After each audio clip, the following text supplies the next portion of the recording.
আজকে আমরা যে রেসিপিটা তৈরি করছি সেটা হচ্ছে ওল দিয়ে একটা চিংড়ি মাছের, ওল আর আলু চিংড়ি মাছের সবজি। আর এটা যা বানাতে যা যা নিয়েছি দেখে নাও। এখানে নিয়েছি ওল, আর এটা হচ্ছে আলু, চিংড়ি মাছ, আর টমেটো, পেঁয়াজ, আদা, রসুন, মশলা লাগবে। প্রথমে চিংড়ি মাছটাকে ভাজা ভাজা করে ভেজে নিয়েছি। এবার এটা হয়ে গেছে, এটা তুলে নেব। কড়াতে তেল দিয়ে, তেল একটু দেবো, তেল দিয়ে প্রথমে 5 ফোড়ন দিয়ে দেবো।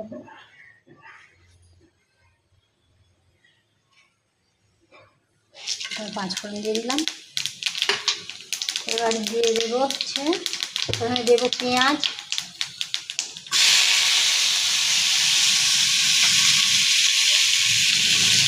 এবার ওলটা দিয়ে একই সাথে একটু ভেজে নেব।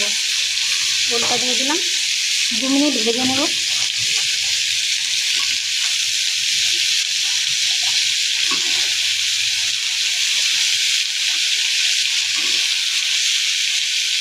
লবণ দিয়ে দিলাম।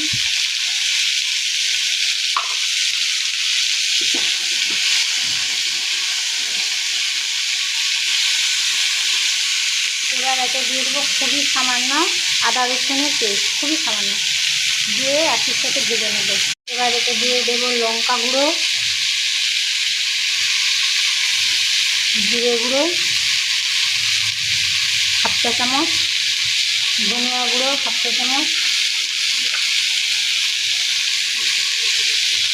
এবার দিয়ে দেবো একটু সরষা পোস্ত, এটা হচ্ছে সরষা পোস্ত, টমেটো আর কাঁচা লঙ্কা দিয়ে 5 মিনিট কষিয়ে নেব এটাকে ভালো করে।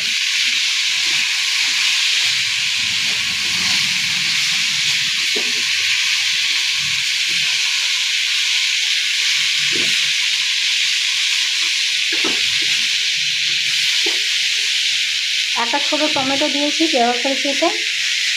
এবার এতে জল দিয়ে দেবো, জল দিয়ে এটাকে সিদ্ধ করে নেব। 15-20 মিনিট সিদ্ধ করে নিয়েছি। সিদ্ধ করার পর যখন এটা সিদ্ধ হয়ে গেছে দেখো, এর মধ্যে চিংড়ি মাছগুলো দিয়ে নামিয়ে নেব। তোমরা আরেকটু চিংড়ি মাছ বেশি নিতে পারো, 100-150 চিংড়ি মাছ নিয়ে নেবে, তাহলে হবে 5-10 মিনিট ফুটিয়ে এটা নামিয়ে নিলেই হয়ে যাবে। এখন রোজ মাখা মাখা হয়ে এসছে, 5 মিনিট ফুটিয়ে এটা নামিয়ে নিচ্ছি। আমাদের রেসিপি তৈরি বন্ধু, চলো বাই বাই বন্ধু।